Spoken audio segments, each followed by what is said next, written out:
one is a 1 RM max deadlift in 5 minutes. At the call of 3, 2, 1, both athletes will sprint towards the barbell and can start loading the bar. The deadlift starts from the ground and ends with the athlete at full extension with shoulders behind the bar. Your score will be the total combined weight lifted by both athletes.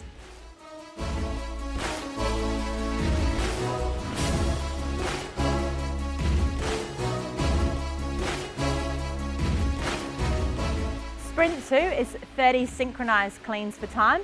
At the call of 3, 2, 1, both athletes will race towards the barbell and start their first set of 10 cleans. Again, this must be in sync, so with the barbell it must start at the ground together and must end at the top with athletes in full extension before returning the bar to the ground.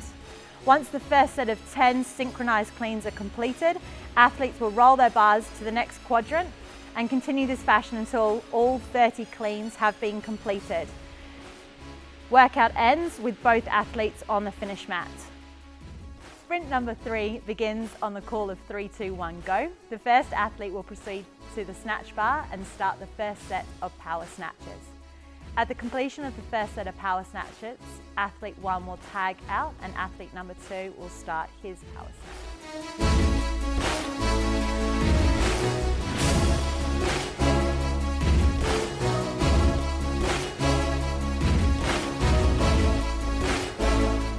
Once done, he will then tag athlete number 1 and he will begin the box jump overs. And once the athletes have both finished 9, 7, 5 of power snatch and box jump overs, the first athlete will proceed to the rig and start his first complex of toes to bar, chest to bar, bar muscle up. He will complete 5 of those. If he is an advanced athlete, for the intermediates, it is toes to bar, pull up, bar muscle up complex.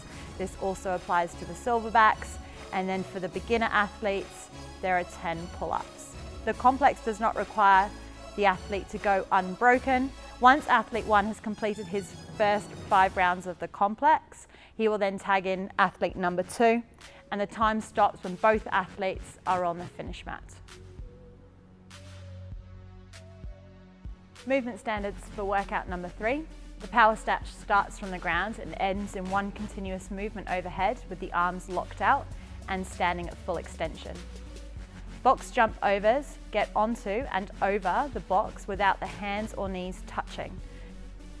Advanced athletes must clear the box completely without touching the box. Beginner, intermediate and silverbacks, you must have both feet touch the top of the box and both feet touch the ground.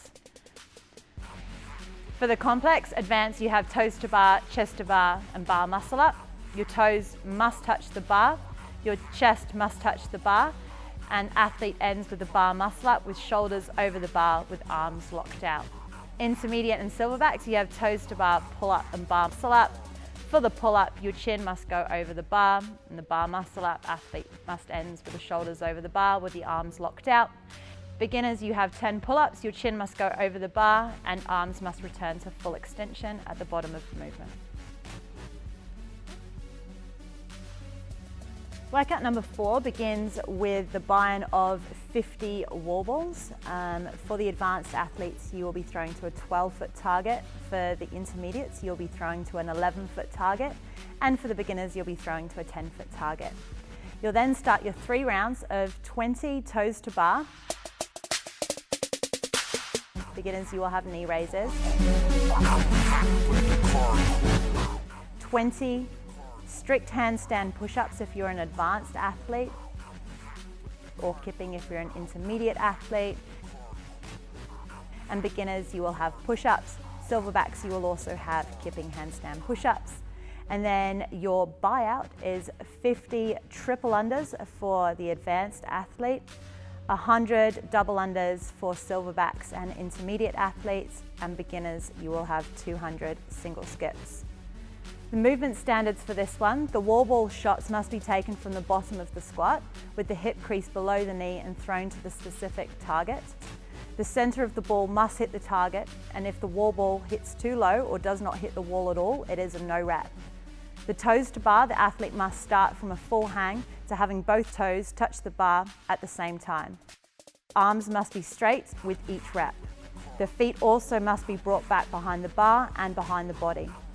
With the handstand push-ups, the handstand begins and ends with the heels in contact with the wall and the head returning to the ground. For the beginner athletes with the push-ups, you must maintain a straight body position. No snaking, sagging or pushing up from the knees is allowed, and the elbows must be locked out at the top with the feet no wider than shoulder width. Sprint number 5 is a chipper for time. At the call of 3, 2, 1, go, both athletes can head towards the rings to begin the 30 ring muscle ups for the first station. Beginners have 30 toes through ring, and intermediate and silverbacks have 10 ring muscle ups. The reps can be divided as required, and on completion, both athletes must move to the next station together. Advanced athletes will then have 30 pistol jump overs, changing every 5 reps.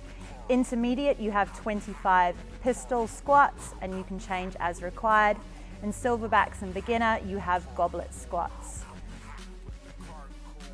The next station for advanced is a 12-meter handstand walk by both athletes. All other divisions have kettlebell swings. The last station is 30 thrusters.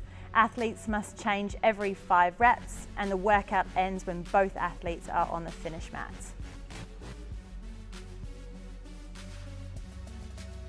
The movement standards for the ring muscle ups. Athletes must show full extension at the bottom of the rings and full lockout at the top of the rings.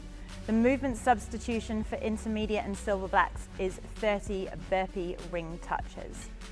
For the beginners, you have toes through rings. The movement standards for this is showing full extension at the bottom of the rings, and both toes must go through the rings at the same time. Pistol squats must show crease of the hip below the knee and full extension at the top of the movement, and the leg cannot touch the ground. Silverbacks and beginner, you have goblet squats, and you must show crease of the hip below the knee and full extension at the top of the movement. Kettlebell swings, straight arm with full lockout at the top of the movement. Russian kettlebell swings for beginner, just must bring the kettlebell to eye level. The barbell thruster is where the barbell moves from the bottom of the squat to a full lockout overhead. The bar will start from the ground, and the crease of the hip must pass below the top of the knees in the bottom position. A full squat clean into the thruster is allowed if the bar is on the ground. The barbell must come to a full lockout overhead with the hips, knees and arms fully extended and the bar directly over the body. With the car.